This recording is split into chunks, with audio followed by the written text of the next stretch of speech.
I will tell you that I've never had a course in Carl Jung. I've never taught a course in Carl Jung, but I know Carl Jung. I bet you do too. That's how influential he's been.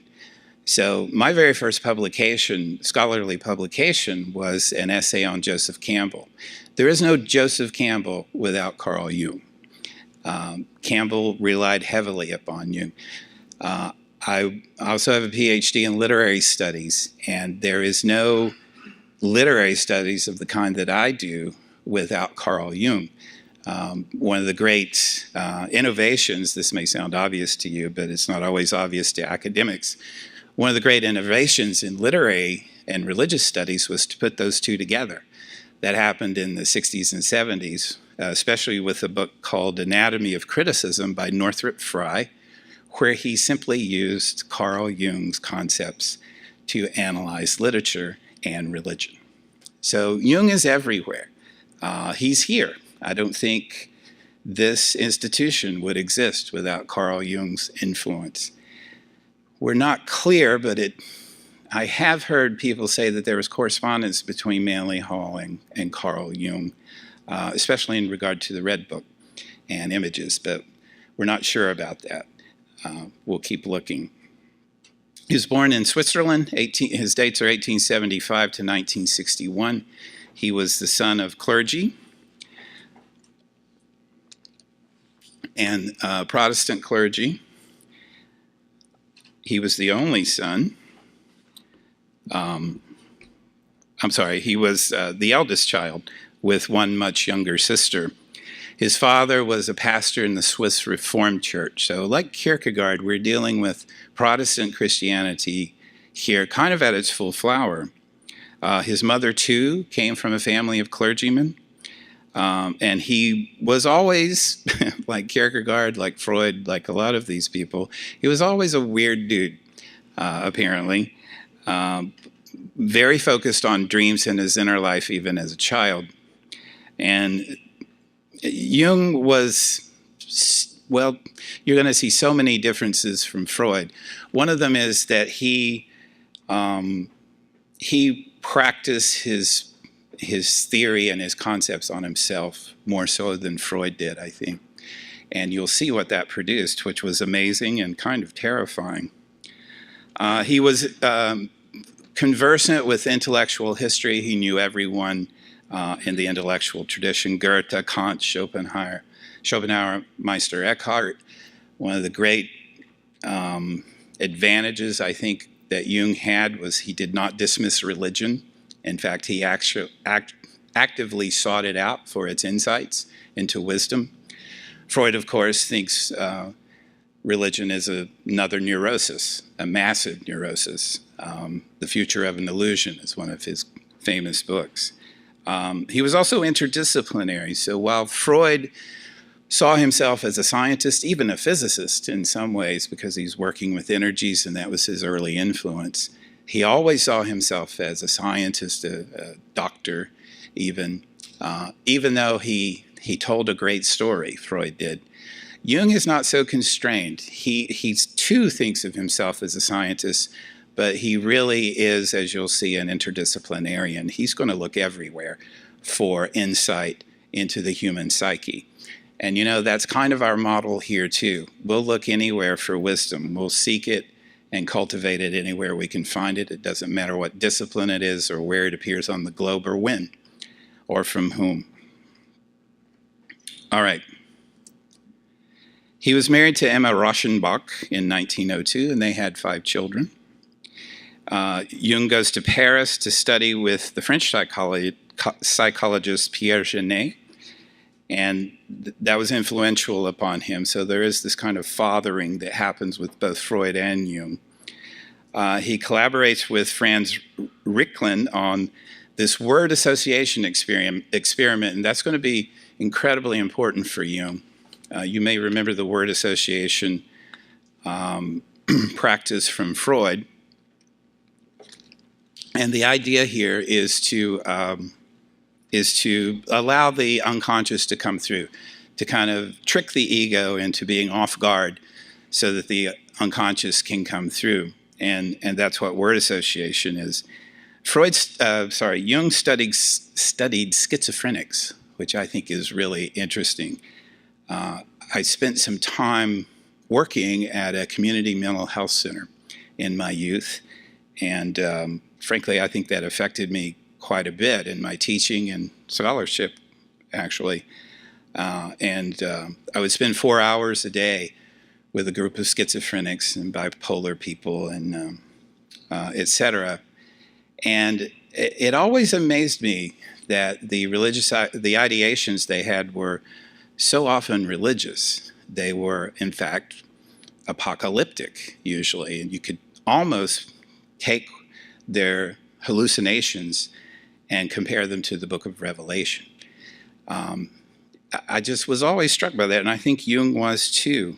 And so he recognized when he saw these hallucinations, these figures that the schizophrenics had that he was working with, he recognized the symbols, and he's like, well, this is not, this is a certain set of symbols.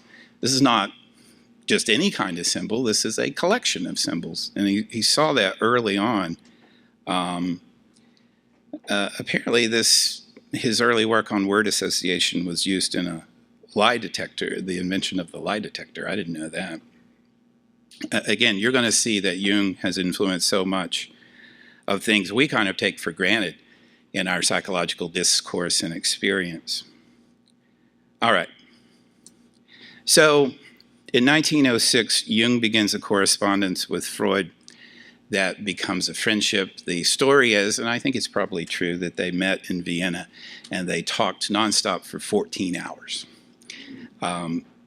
They came from very different backgrounds. Freud was, of course, Jewish, and Jung, Protestant Christian. They were not in the same generation, really, but they were very much interested in this new thing called psychology, the study of the inner life. Now remember, before this, there was no psychology. The study of the inner life was theology. It was basically about your sins and how to get rid of them. But in the late 19th and early 20th centuries, the flower of the Enlightenment, these new disciplines began to emerge: sociology, anthropology, actually biblical studies too, a different kind of biblical studies than theology. Psychology emerges from all that. So Jung wanted to be a part of that, and he was. Freud, of course, founds it, but Jung is his favorite pupil, his favorite son. But, of course, they differ over quite a few things, mainly the nature of the unconscious. So if you remember from last week, for Freud, the unconscious is just a sea of repressed desires. It's an id. It operates according to the pleasure principle. It doesn't operate according to the reality principle. It is simply desire. And it can be the desire to be free from pain or to achieve pleasure, but ultimately the desire is to resolve the tension. Whatever that tension is, if it's hunger or sexual desire or just not being happy, the id wants that resolved, and it seeks blindly to do so. So much so that an infant will suck a thumb rather than a nipple because it's operating according to the id. Jung, on the other hand, said, I think there's more to the unconscious than that. And he goes back to this word association treatment he'd used, and he's like, well, where are all these symbols coming from, and why are they so common? And why wouldn't there be idiosyncratic symbols, right? But there aren't. They're pretty regular symbols in a limited set. So he and Freud disagree on this. And it creates the break. He has this interesting line here. He wrote to Freud October 28th, 1907, and this is what he said. My veneration for you has something of the character of a religious crush. I still feel it is disgusting and ridiculous because of its undeniable overtones. The abominable feeling comes from the fact that as a boy, I was the victim of a sexual assault by a man I once worshipped. So no transference issues at all with Freud and Jung. Um, a religious crush. I don't think I've ever had a religious crush, but sounds interesting. So Jung founds what he called analytical psychology, a little different from psychoanalysis, right? And ultimately he has to kill the father, kill Freud. So in 1912 he publishes Transformations and Symbols of the Libido, and he started comparing these products he kept seeing in the word association treatment, these products that he would call of the collective unconscious, and subjected them to analysis. Because remember, both of these guys are scientists. They still think of themselves as scientists, as doing scientific work. It's just that Jung has a much broader lens, though Freud's lens is pretty wide too, because he's including, he's telling the story of Oedipus. But Jung is more than doing that. He's not using mythology as rhetoric. He's using it as reality, as insight into the very soul, or psyche. He called this comparative method, looking at these images that emerged from the unconscious, amplification. It's the means of enlarging our understanding of a dream or fantasy through comparison to the material that already exists in the world. Okay, so you had a dream about a snake.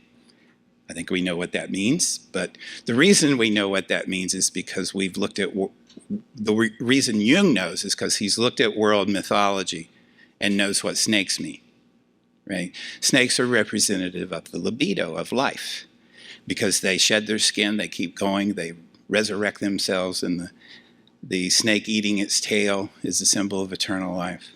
So guess what? Your dream of a snake is not just your dream. It's your participation in the unconscious. The unconscious that all of us, human beings on the planet throughout history, have experienced. All right. So from there, I mean, that's just a huge step from Freud, where this is going to, Freud's reductionistic. This is going to be, for Freud, everything's going to be reduced to tension and release, to sexual desire, ultimately, and its frustration. Not everything for Freud, but everything's about tension and release. For Jung, it's really, that's quite a radical break to say that what you're experiencing in your unconscious is what we've all experienced. That's an amazing move. That's a brilliant move. That's a move that connects us all, not in terms of neurosis, but in terms of meaning making, right? Huge. So the Zurich Psychoanalytic Association, which was Freud's society in Zurich, breaks from the International Psychoanalytic Association to form the Association of Analytical Psychology. And that's the formal structural recognition of the break. All right. Well, this break with Freud leaves Jung isolated personally and professionally. It involves for him a great turning inward, which he called the confrontation with the unconscious. So again, this is why this person is so interesting. So he develops this theory in concert with his mentor, his father figure, on whom he had a religious crush, and he is now abandoned by this father figure because of his insights, because of his pursuit of the truth and his conclusions. And now he is cut off, left alone, isolated professionally, because remember, there's no other kind of psychology at work here. There is only psychoanalysis. All the other things haven't developed. They're in their nascent form with Adler and some of the others. But it's psychoanalysis and it's Freud. And if you break with Freud, you're nowhere. And he was nowhere. So again, he calls it the confrontation with the unconscious. And he just turns in and explores his own psyche. He tries to discover himself through the myths, the archetypes that he sees, the symbols that he sees in the unconscious. And in fact, he made a commentary on the modern world through this. You know why? Because he couldn't find it anywhere else. And so there was no other myth to turn to. There was no other story he could find that told a story about himself. Now, I can imagine why he didn't choose the Christian story, given his experience growing up. Perhaps he was too familiar with it. Perhaps it was too traumatic for him. But he needed a new story, and there wasn't one. And he would later say that the modern world was disenchanted, had disenchanted nature. There was nothing in nature that we didn't know anymore or have experienced. And I don't know if you've ever kind of come to that realization where there's really nowhere on earth that human beings haven't been. And so there's no more exploration. There's no place to really get away. There's no experiences maybe that haven't already been had. I don't know if that's true, but if you feel that it's true, then the only place to go is inside. And that's where he went. He developed a method here, right? So if you're turning in, what do? How do you function? He developed something called the active imagination. And so what that means is that you encounter the living reality of the unconscious. You bypass everything but that. And you have a dialogue with these forms, with these ancient symbols. You have a dialogue to determine who you are, to find your orientation. Determining who you are is not really in the picture at the beginning. You're just trying to orient yourself in the world. You need a map. Well, Jung believed there was a map. There were symbols that had been used and that actually existed within our unconscious, and that we could tap into that and kind of find our way, and he did. That's what he did. And so, of course, he interpreted his own dreams, but also he fantasized about different places and things. And it was a deep, deep personal interrogation. And what it produced was this, the Red Book, which we're going to come back to and talk about later. But that's the result. All right, so after this, and once he begins seeing patients again, what does he find? He finds that this works, that human beings, counter to Father Freud, are not neurotic creatures seeking only to release tension, that they're actually meaning-making creatures who seek meaning, who seek ultimately some kind of wholeness. Right? It doesn't have to be an absolute wholeness. That's philosophy. He's not doing philosophy. He's talking about a psychic wholeness, a sense of fulfillment, a sense of, okay, I kind of see who I am and my place here on the planet. How do you do that? You use mythology, religion, anthropology. He used alchemy, right? Now, there is a tradition of scientists using alchemy in the Renaissance. But since then, during the Enlightenment, this was something that should be dismissed. We don't do alchemy. Look at those silly people trying to turn lead into gold. Of course, that's a very reductionistic understanding of alchemy. Alchemy is about transformation. Well, that's a perfect source for Jung at this time, because he was transforming himself, and he wanted to learn to transform his patients, or help them, thank you, Frank, help them transform themselves. So yeah, we're living in a world of hyper-rationalism, Jung said, of a nature that's been disenchanted. We have to turn inside. What's it like inside? What's our interior life like? By the way, the same thing's happening in British literary modernism at the same time. Is World War I happens. Remember, it's the pinnacle of the Enlightenment. We are awesome. Human beings are awesome. We got all this figured out. I'm talking about 1914. We got our technology. We got all the technology we need in 1914. And yeah, we're really the pinnacle of the human race. Aren't we awesome? You know what? What should we do now that we're at the top? Let's study primitive people. And let's see where we came from. let's study these poor tribal people. And you know what? Then we can get to measure even more how far we've come. And then what happens in 1914 is the greatest, most horrific war we've ever had in terms of human misery, and that's World War I. So there's your nice little evolutionary paradigm shattered at your feet. What do? You turn inward. And this is the British modernists. There's actually some great British poetry about this. Virginia Woolf, James Joyce, Yeats, who are turning now inward. And read a Virginia Woolf novel. It's not really about the world. It's about the interior world. It's about the stream of consciousness. Anyway, sorry, but I find that interesting that Jung kind of parallels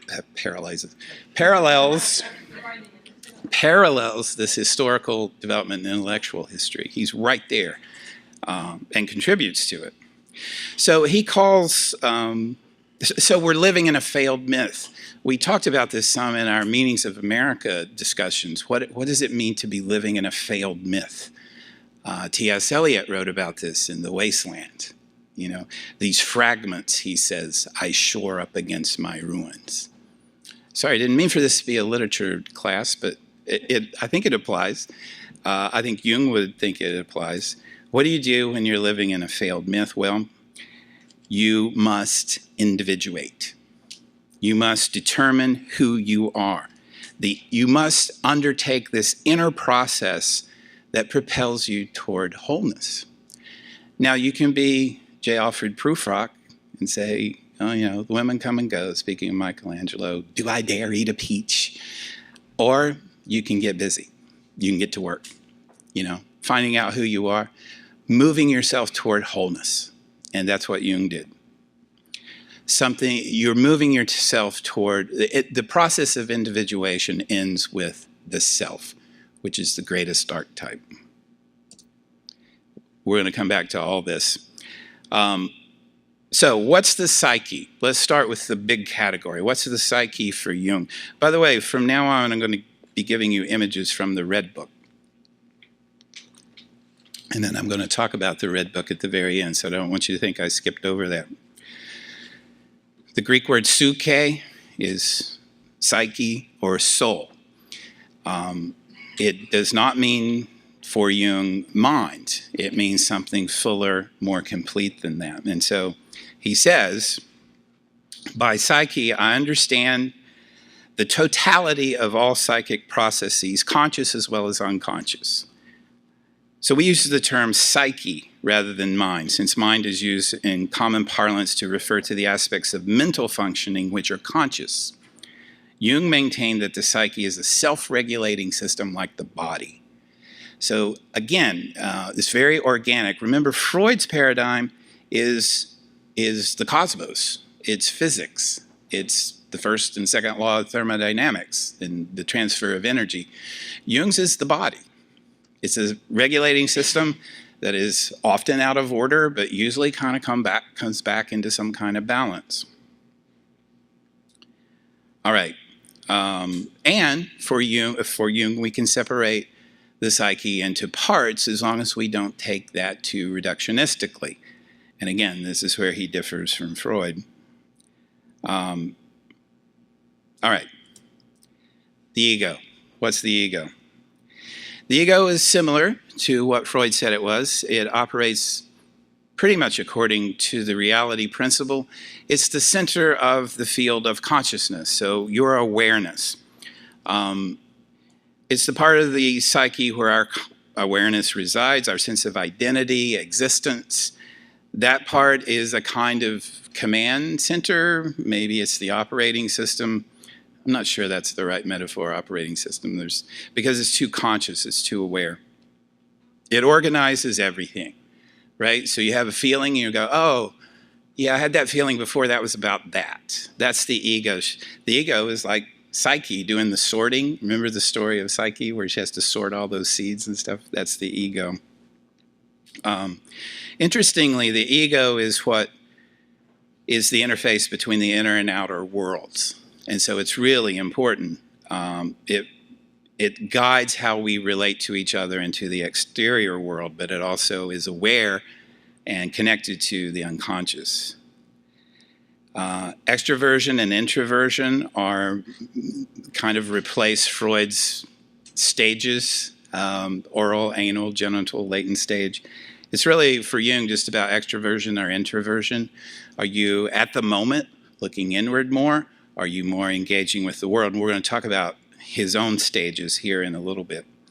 Some of these people seem to hang on to this orientation in the world.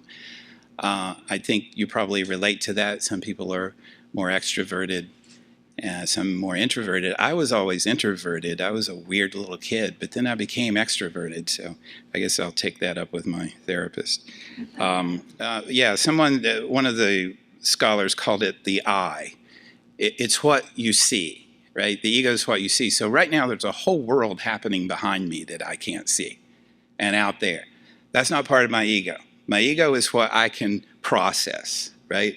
Which means, yeah, there's a whole lot going on that my ego can't deal with, but other things will come into view, and then my ego will deal with it. So another thing you see in Jung is this a very dynamic theory.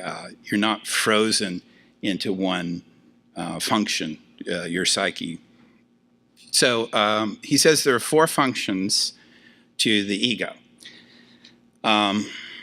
Thinking, feeling, sensation, and intuition. Thinking, feeling, sensation, and intuition. And he says in any one individual, one of these is more dominant or superior, more highly developed, because you use it more. And each of these operate in terms of those greater orientations of introversion and extroversion. So if you're a thinking person who's an introvert, that works really well for you, right? Because what else are you going to do? You're not going to be outgoing, so you sit and think. Anyway, these interact in interesting ways. The personal unconscious. Jung says this: everything of which I know, but of which I am not at the moment thinking. Everything of which I was once conscious, but now have forgotten. Everything perceived by my senses, but not noticed by my conscious mind. Everything which involuntarily and without paying attention to, I feel, think, remember, want, or do. All the future things which are taking shape in me, this is really interesting, all the future things which are taking shape in me and will sometime come to consciousness, all this is the content of the personal unconscious. Besides these, we must include all more or less intentional repressions of painful thought and feelings, and I call all this the personal unconscious, he says. Isn't that really interesting? So you can see for Freud that the unconscious is kind of roiling with desire and pleasure, and it's the id. It's a monster, ultimately. But for Jung, the personal unconscious is that which you're not aware of, either in terms of your senses or in terms of your intuition and perception, emotional perception. That rings a lot truer to me, is that there are things I just can't capture, right? They're there, but I can't bring them into consciousness because I'll have only certain amount of bandwidth. And so they're still there, but, and they'll come in or not. And certainly there are repressed things that are there. But yeah, it's a much more benign personal unconscious that Jung has. And I really like the notion that the future is in there, because that rings true for me too. There are things that I have seen that develop in me, and I go, oh, that started way back then, or the other day. that new element, that new insight, that new aspect of my personality, I can see that being born back then, and it's only now come into existence. That's really cool, and again, rings true for me. Complexes are interesting. These are basically themes in the personal unconscious, okay? So remember, we're still at the personal unconscious. We've not moved into that deeper, more profound collective unconscious. The personal unconscious is really about that word association, experiment and treatment that he did again. There's just things that are just out of your awareness, but they're there. And just a shift in perspective, it might be schizophrenia that breaks them loose. It might be a dream, something else. It's that feeling, he called them feeling toned complexes because they're shot through with emotion. They're not just benign, they're not flat, they're rounded, active, charged themes in the unconscious, personal unconscious. They're determined by experience, but also your reaction to the experience. And that's consistent with Freud as well. It's not just having the experience, it's your reaction to the experience. And I think that's probably true broadly too. It has a tendency to behave independently or autonomously. So I'm sure you've experienced this, where you say something or do something, you go, where did that come from? You have a complex. That's okay. We all have them. They're not necessarily bad. When you say you were feeling beside yourself, or like I said, you don't know where that came from, I don't know what came over me, that's a complex. Yeah. Complexes have their roots. The roots go down into the collective unconscious. And they're tinged with archetypal contents. All right, so let me give you this quote from Jung that I really like. Reality sees to it, Jung says, that the peaceful cycle of egocentric ideas is constantly interrupted by ideas with a strong feeling tone, that is, by affects. A situation threatening danger pushes aside the tranquil play of ideas and puts in their place a complex of other ideas with a very strong feeling tone. The new complex then crowds everything else into the background. For the time being, it is the most distinct because it totally inhibits all other ideas. It permits only those egocentric ideas to exist which fit its situation. And under certain conditions, it can suppress to the point of complete momentary unconsciousness all ideas that run counter to it. This is when you get in a fight with your lover, right, or your friend, or a guy on the 10. You kind of lose yourself, right? Something takes over for you, and you're momentarily unconscious. It now possesses the strongest attention tone, he says. All right, let's get to the collective unconscious. Collective unconscious is a common pool of understanding among all of us. Again, that in itself is so incredibly radical, I don't think you can overstate it. We are connected, and we are connected at the deepest possible level. And again, this is not the connection of being all-centered. That's a kind of connection, and that worked for millennia, or it functioned for millennia. And, you know, it had its benefits and its disadvantages. This is a different thing. We are all connected, not by doctrine, not by dogma. We are connected by our psyches. All the elements of our nature are there at birth, because all human beings have the same collective pool of archetypes and meaning-making capacities. The environment of the person will accentuate one or diminish the other. It might make you an introvert or an extrovert. It might mess you up pretty good, or you might have a blissful, wonderful experience, but it's all there. Certain things will get activated more than others, but it's all there, and we're all connected.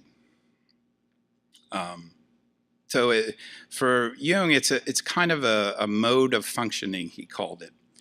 He says the term, and this is where the archetypes lie, I should say that, by the way, in the collective unconscious. And he says Oh, right. What struck Freud, sorry, it's a Freudian slip.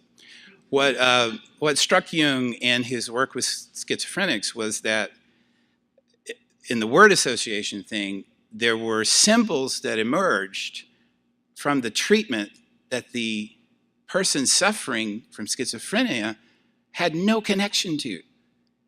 Like, maybe it was a snake, and this person lived where there were never snakes and had never seen a snake, never experienced. Why is a snake showing up, right? And that led Jung to theorize that maybe there's an archetype in the collective unconscious that we all share. And so he says, the term archetype is not meant to denote an inherited idea. This is what, too, I think is so genius. He's not telling you what the meaning of the archetype is. He's telling you that there's a form whose meaning you will fill, but rather an inherited mode of functioning, right? Corresponding to the inborn way in which the chick emerges from the egg, the bird builds its nest, a certain kind of wasp stings the motor ganglion of the caterpillar, and eels find their way to the Bermudas. In other words, it is a pattern of behavior, right? So different from what we'd been used to for millennia, or even going back to Plato, where remember we have these forms, and we used to exist in the forms, and we kind of forgot them, and that's what we carry around. It's so different from Christian or Muslim theology, where there's this external reality that is a creator force and weighs down on us and expects things from us. No, this is inside us already, and it's inside everyone formally in the same way, not in terms of content, but in terms of the pattern of behavior. Sorry, I interrupted Jung here. This aspect of the archetype, the purely biological one, is the proper concern of scientific psychology. So this is the amazing thing, right? We are predisposed, according to Jung, to meaning. We don't have to think that. There's good evidence that we shouldn't think that we are not predisposed to meaning, that we are predisposed to chaos, that we are predisposed to selfishness, that all that keeps our selfishness in check is other people's selfishness. We call this capitalism, by the way. We don't have to think this way. But for Jung, and for the people who followed him, like Campbell, we're predisposed to making meaning. And it's not a cynical, illusory thing. It's a meaningful thing, this process of making meaning. I find that incredible. Freud would say it's a wish fulfillment. Fine, it's a good wish. And Jung helped us think through it. The self, as I said, is the sum of the psyche. It's the completion that we seek. It's that drive toward wholeness and fulfillment. It's the end result of the process of individuation. Often you will see in studies on Jung or textbooks on Jung that the ego is the dot, the self is the circle. So you've got this nice mandala eye figure, right, where the ego is the little self, and the ego works to expand the person into the full self with a capital S. And of course, the mandala is the great symbol of that. Persona. I love this. He's so brilliant, right? And those of you who are actors will know this, that one of the ways to be true is to lie. One of the ways to find yourself is to put on a mask, because things can emerge from a mask that won't emerge otherwise. He said, Jung said, the persona is a kind of mask designed on the one hand to make a definite impression upon others, and on the other hand to conceal the true nature of the individual. This is actually an old notion, goes all the way back to the Odyssey, where with the veil appears often in the Odyssey, and Muslim women actually have written about this, how the veil is kind of freeing because it presents an aspect to the world that is not them, and so they get to keep that for themselves. There are other less happy interpretations of that. But yes, it's the face we present to each other that we present to the world. So the person speaking to you now, if one of my high school friends were here right now, he'd be like, dude, what happened to you? Right? Who are you? Exactly. Who are you? Well, right now, I'm lecturing on Jung. And so I'm going to give you a certain persona. That's fine. That's good. That's necessary.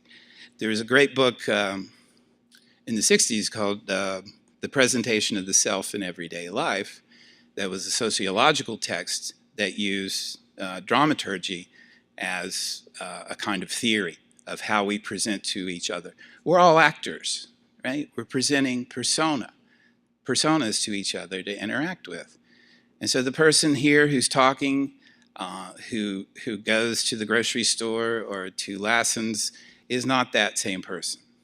And the person who goes home tonight, I mean, I'm not going to still be lecturing on Freud when I go home tonight, Jung, when I go home tonight. Although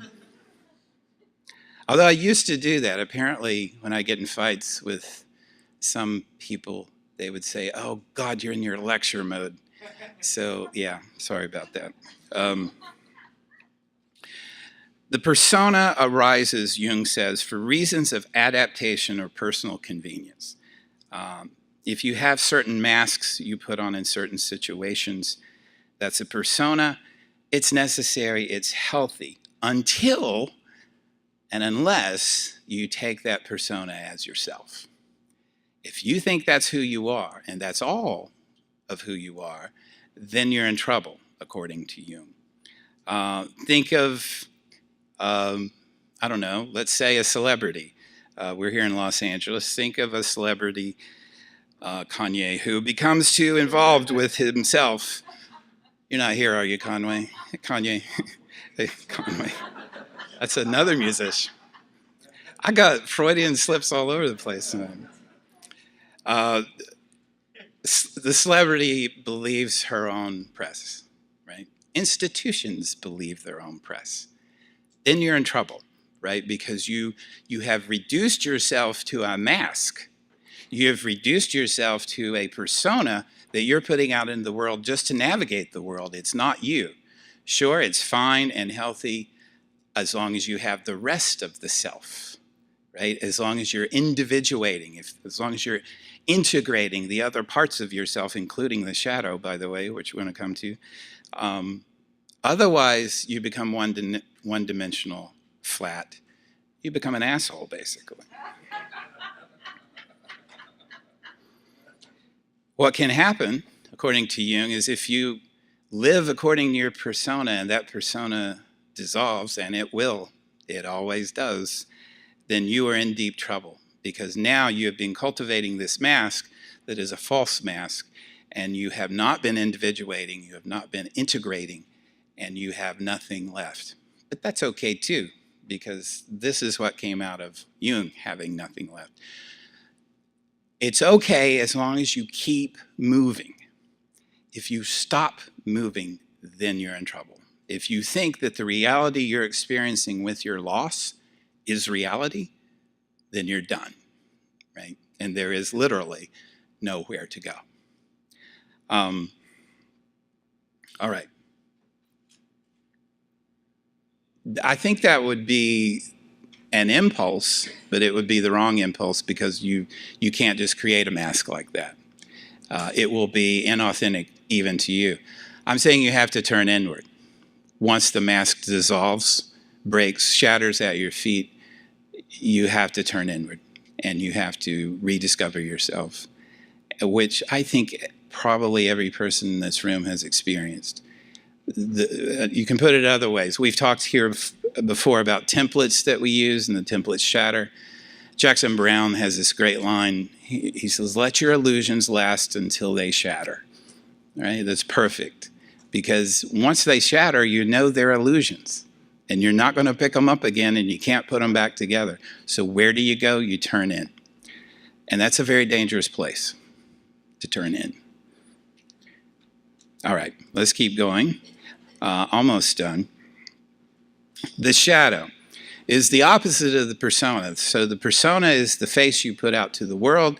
You want to interact with the world. You want it to be okay. And so you hide certain aspects of yourself and you perform other aspects that you know are going to be socially acceptable, or in some cases socially unacceptable. Kanye. Jung said, Anelia Jaffe, Jungian therapist, said, the shadow's the sum of all the personal and collective psychic elements, which because of their incompatibility with the conscious attitude are denied expression. So again, this is not necessarily evil, it's just, it can be, but it's what's hidden. It's what you don't want revealed to the world or to yourself. To the world or to yourself. Jung famously said, where there is light, there must be shadow. And that is, again, a perfect illustration of Jung, is because he's seeking wholeness and he's not trying to be reductionistic. On the contrary, he's trying to be expansive in his understanding of the psyche, the human psyche. And so there's a balance there.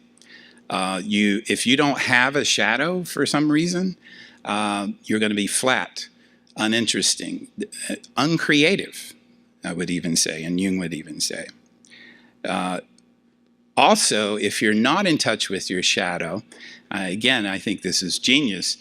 What Jung said is, if you don't recognize your shadow, you'll recognize it in other people, right? And so we have classic Freudian projection here, but this is now Jungian projection. I don't see my shadow. Oh, it's in you. And you. Why? Dude, deal with your shadow, man, right? And you can go right from there to Matthew chapter 5. Don't judge anyone until you get the speck out of your own eye, right? Yeah, they use, a lot of theorists like to use Stevenson's Dr. Jekyll and Mr. Hyde as the example of the shadow. I think that's a little too dramatic, actually, because the two are not aware of each other. We are aware of our shadow. We know it's there, and we can make efforts to recognize it. Jung says this, one does not become enlightened by imagining figures of light, but by making the darkness conscious. The latter procedure, however, is disagreeable and therefore not popular. I don't know that we need any other sentence than that to get by in the world. We do not become enlightened by imagining figures of light, but by making the darkness conscious. Anima and animus, we talk like this in here all the time. We wouldn't be talking like this except for Jung. Sexual archetypes, which of course are not biologically based, they're mythologically based. Part of the psyche. Anima is the female aspect of men. Animus is the male aspect of women. I think you know this. You cannot live with those out of balance. Out of balance doesn't necessarily mean, or imbalance doesn't necessarily mean 50-50, but again for Jung, it's whether you acknowledge it and integrate it. So men, I think it's time's up for us. I think we have to integrate the anima. I think it's time. Women, I don't know, I'll let you speak to that, but I have a sense you might have been integrating it all along. I don't know if you've had a choice, given the history of Western culture, but maybe you can speak to that in the discussion. So here's Jung's kind of stages along life's way for women and men.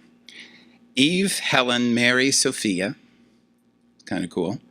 And then it's less interesting for the men. Athlete, hero, professor, spirit guide.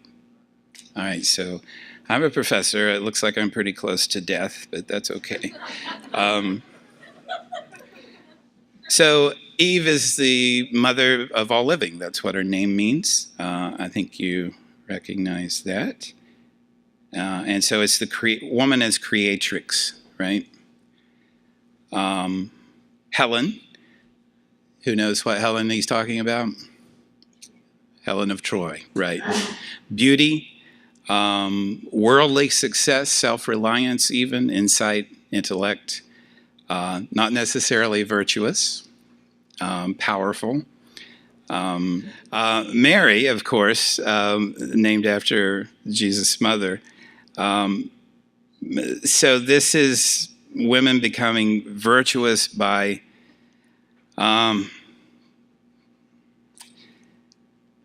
I don't want to say by accident, but I guess I would say by understanding how the world works and accepting it. Because we should do passages on this story. In Luke, when the angel Gabriel comes to Mary and says, "Hey, congratulations, you're going to have a child." And Mary says, "Yay, awesome." No, she doesn't say that. She's not happy. I mean, why would anybody be happy? This weird thing comes out of the sky and says you're pregnant, and she's never had sex? It's a great line in Luke, who was a great writer, who said, Mary took all these things and pondered them in her heart. Yeah, I bet she did, right? And then, of course, later she goes and visits her cousin Elizabeth, and they're like, okay, this is going to be all right. You're going to give birth to the Savior. It's cool. So that's Mary, right? This kind of pondering person. And then, of course, Sophia, who I think we know, the goddess of wisdom. We kind of worship Sophia here. We're always seeking wisdom. We're always seeking the feminine, frankly, if you've been here on Tuesday nights. So that represents full development, right? Of a woman, especially, to be wise. For men, it's the athlete, physical power, right? And we know that, we recognize that. That's the phallus at work, frankly. Then we become men of action or romance. So we become the hero, right? We're out there, we're doing things, we're singing love songs, we're slamming dunks. Are we not men? That's Devo, Charlie.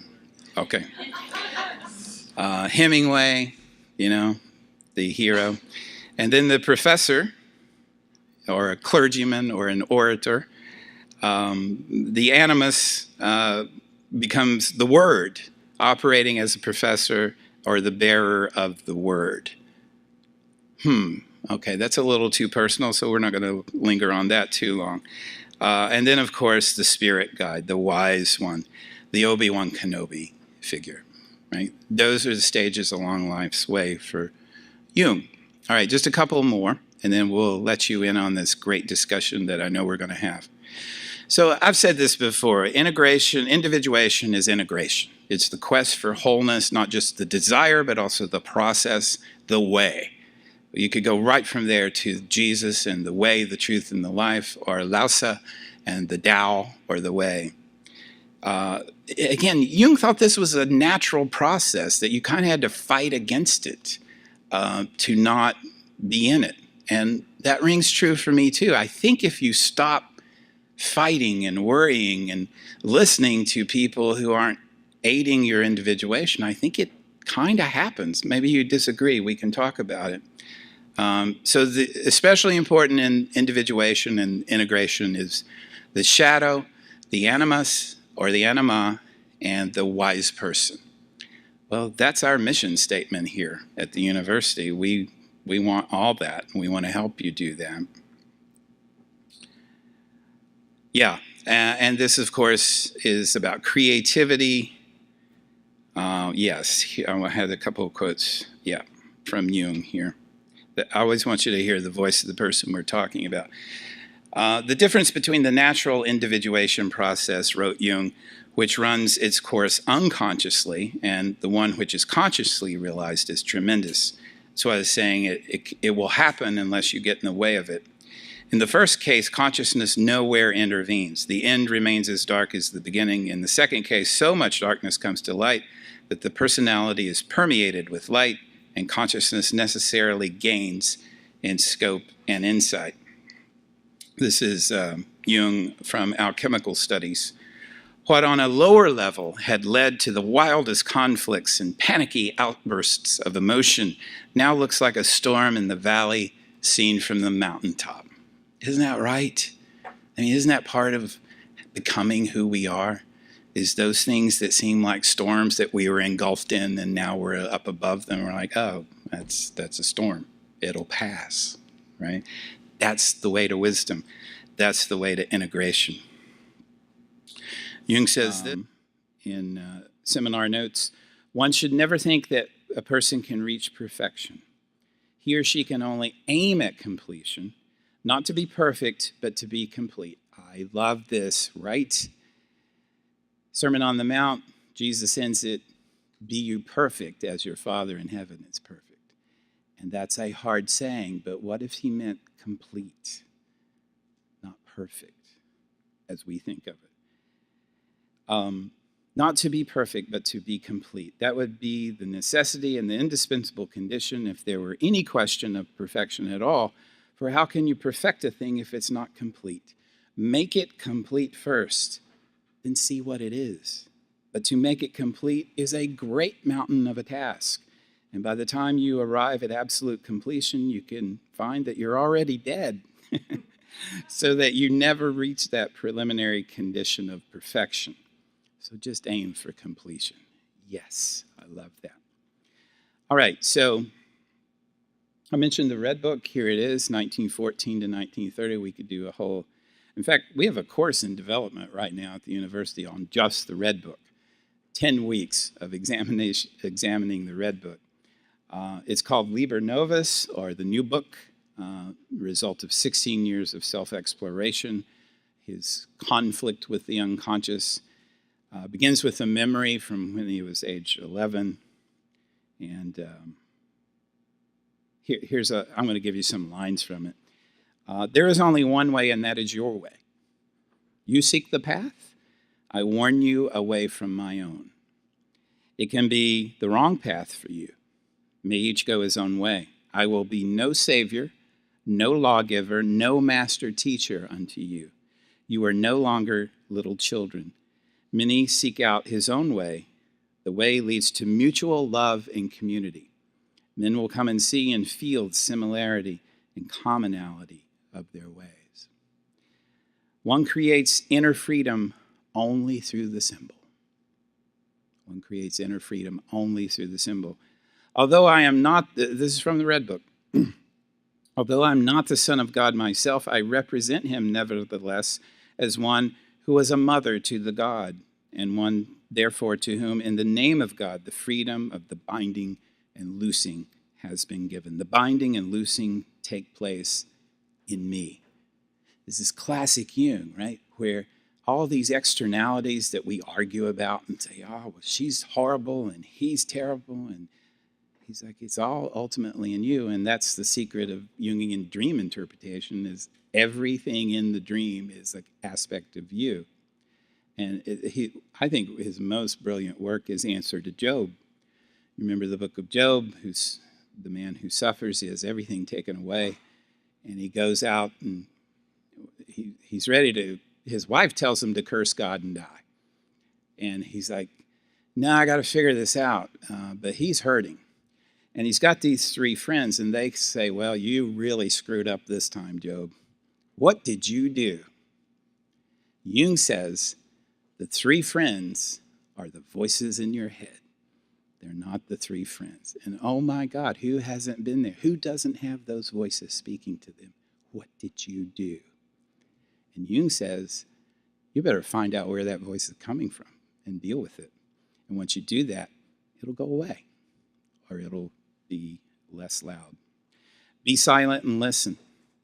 Have you recognized your madness and do not admit it? Have you noticed that all your foundations are completely mired in madness? Do you not want to recognize your madness and welcome it in a friendly manner? Integrate. You wanted to accept everything, so accept madness too. Let the light of your madness shine, and it will suddenly dawn on you. Madness is not to be despised and not to be feared, but instead you should give it life. If you want to find paths, you should also not spurn madness, since it makes up such a great part of your nature. Be glad that you can recognize it, for you will thus avoid becoming its victim. Madness is a special form of the spirit and clings to all teachings and philosophies, but even more to daily life. Since life itself is full of craziness and at bottom, utterly illogical. Agree? Man strives toward reason only so that he can make the rules for himself. Life has no rules. That is its mystery and unknown law. What you call knowledge is an attempt to impose something comprehensible on life. All right, let me not read everything here. You're boys. Your God is a woman. If you're a woman, your God is a boy. If you're a man, your God is a maiden. The God is where you are not. So, it is wise that one has a God. This serves for your perfection. A maiden is the pregnant future. A boy is the engendering future. A woman is having given birth. A man is having engendered. Thank you for your attention.